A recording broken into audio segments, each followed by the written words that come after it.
নমস্কার, দেখছেন সময় কলকাতা। খেলা হবে নিয়ে সঙ্গে রয়েছি আমি অভিজিৎ। নজর রাখবো ক্রিকেটের খবরের দিকে।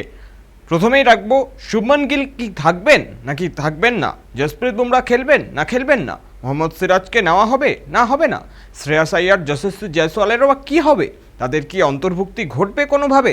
যত সময় এগোচ্ছে আসন্ন এশিয়া কাপের দল নির্বাচন ততটাই জটিল দেখাচ্ছে। সব কিছু ঠিকঠাক থাকলে আগামী 19 কিংবা 20 অগস্ট দল নির্বাচন করে নেওয়া হবে। কিন্তু জাতীয় নির্বাচকদের সামনে তার আগে যে সমস্যা, তার নাম প্রবলেম অফ প্লেন্টি, অর্থাৎ আধিক্যের সমস্যা। তা ধরে নেওয়া যায় বুমরাকে রাখা হবেই। তিনি যখন নির্বাচনযোগ্য, এশিয়া কাপের টিম তাকে ছাড়া ভাবা হবে না। কিন্তু তারপরেও যথেষ্ট ভালো রকম ব্যালেন্স করতে হবে নির্বাচকদের, কারণ যশস্বী জয়সওয়াল এবং শ্রেয়াস আইয়ারও রয়েছেন, যাদের টিমে নেওয়ার প্রলোভন থাকলেও দুজনকেই একসঙ্গে নেওয়া মোটেও সহজ নয়।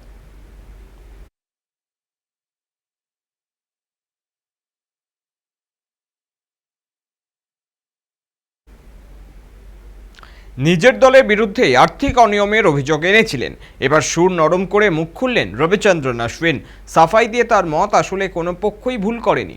অশ্বিন বলতে চেয়েছিলেন, আসলে শেষবেলায় ডেওয়াল ব্রেভিসকে সই করিয়ে কার্যত মাস্টার স্ট্রোক খেলেছে চেন্নাই সুপার কিংস, কিন্তু সেই মন্তব্যের অপব্যাখ্যা হয়েছে বলেই মত তারকা স্পিনারের। চলতি বছরের আইপিএলের মাঝপথে চোট পেয়ে ছিটকে যান সিএসকে পেসার গুরজাপনিত সিং। তার পরিবর্তন হিসাবে 2.2 কোটি টাকায় সই করানো হয় ব্রেভিসকে। কিন্তু অশ্বিনের দাবি, খাতায় কলমে যা উল্লেখ করা হয়েছে তার থেকে অনেক বেশি অর্থ ব্রেভিসকে দেওয়া হয়েছে। ইউটিউবে অশ্বিন বলেন, পরিবর্তন হিসাবে সই করাতে গেলে বেস্ট প্রাইজে নিতে হতো, সেই কারণেই বেশ কয়েকটি দলের আগ্রহ থাকলেও তারা শেষ পর্যন্ত ব্রেভিসকে নেয়নি। এহেন পরিস্থিতিতে এজেন্টদের মাধ্যমে সংশ্লিষ্ট ক্রিকেটাররা অনেক সময় দাবি করেন বাড়তি টাকা দিলে দলে আসবো। ব্রেভিসের ক্ষেত্রেও তাই হয়েছে বলে দাবি অশ্বিনের।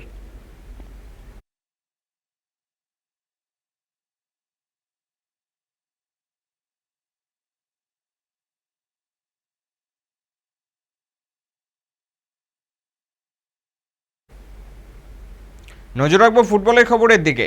দুদলকে খুব একটা আলাদা করা যাচ্ছে না। গ্রুপ পর্বে দুদলই 3টে ম্যাচ জিতেছে, দুদলই দিয়েছে 12টা গোল। দুদলেই বিদেশির পাশাপাশি নজর কেড়েছেন দেশীয় ফুটবলারেরা।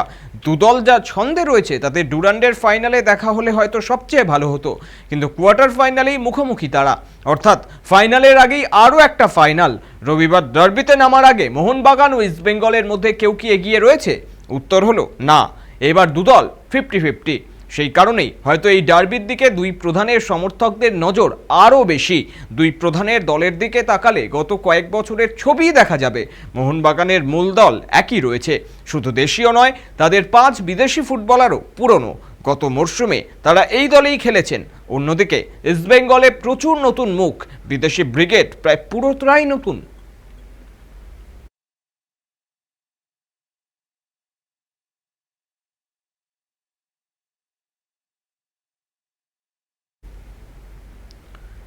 এদিকে ডিসেম্বরেই ভারতে আসছেন ফুটবলের রাজপুত্র লিওনেল মেসি। অবশেষে অনুমোদিত হয়েছে তার ভারত সফর। আর্জেন্টাইন সুপারস্টারের সর্বকালের সেরা সফর 12ই ডিসেম্বর কলকাতা থেকে শুরু হবে। এরপর তিনি আহমেদাবাদ, মুম্বাই এবং দিল্লি যাবেন। 15ই ডিসেম্বর প্রধানমন্ত্রী নরেন্দ্র মোদীর সঙ্গে বৈঠকের মাধ্যমে এই সফর শেষ হবে। মেসি দিল্লিতে বিরাট কোহলি এবং শুভমান গিলের সঙ্গে একটি প্রীতি ফুটবল ম্যাচ খেলবেন বলে জানা গিয়েছে। এর আগেও একবার ভারতে এসেছিলেন আর্জেন্টাইন মহাতারকা। 2011 সালে মেসি কলকাতায় এসেছিলেন আর্জেন্টিনার জাতীয় দলের সঙ্গে। সেবার সল্টলেক স্টেডিয়ামে ভেনেজুয়েলার বিরুদ্ধে একটি প্রীতি ম্যাচ খেলেছিলেন তিনি। ইভেন্ট প্রমোটার শতদ্রু দত্ত জানিয়েছেন, মেসি এই সফরে শিশুদের ফুটবলের মাস্টার ক্লাস দেবেন, যাতে ভারতের তরুণ ফুটবলাররা অনুপ্রাণিত হতে পারেন। তিনি 12ই ডিসেম্বর রাতে কলকাতায় পৌঁছবেন এবং দুদিন থাকবেন।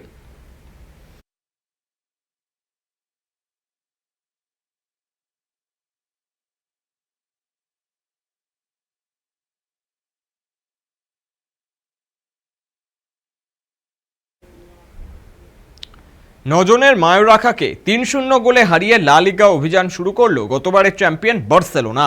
ম্যাচের 23 মিনিটের মধ্যে 2-0 ব্যবধানে এগিয়ে যায় বার্সা।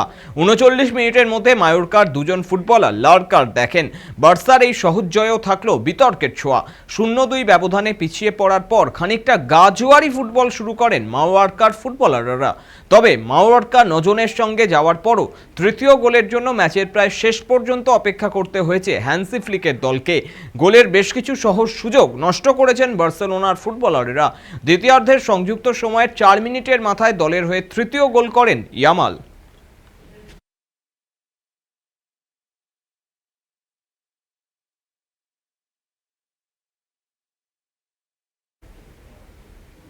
খেলা হবে এখনকার মতো এই পর্যন্তই, কিন্তু পরবর্তী সমস্ত খবর দেখার জন্য চোখ থাকুক সময় কলকাতার পর্দায়।